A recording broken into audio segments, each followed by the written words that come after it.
Gollivudda chinakam urush boshlandi.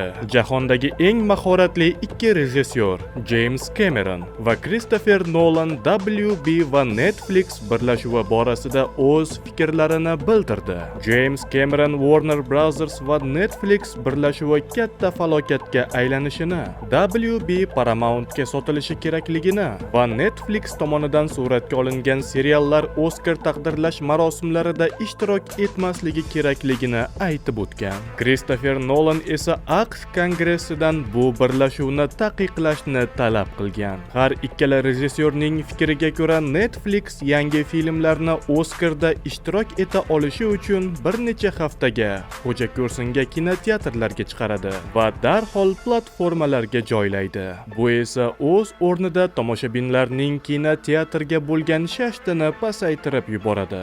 Axir bir haftadan keyin o'sha sifat, o'sha ovozdagi filmni uyingizda ko'rish imkoningiz bo'lsa, bugun kinoga tushishni nima keragi bor? Ustiga ustak vaqt o'tishi bilan arzon filmlar kinoteatrga qo'yilib, qimmat va sifatli filmlarni Netflix obunachilari sonini ko'paytirish maqsadida faqat platformaga joylaydi. Buning natijasida esa tomoshabinlar orasida kinoteatrlar o'rnini yo'qota boshlaydi.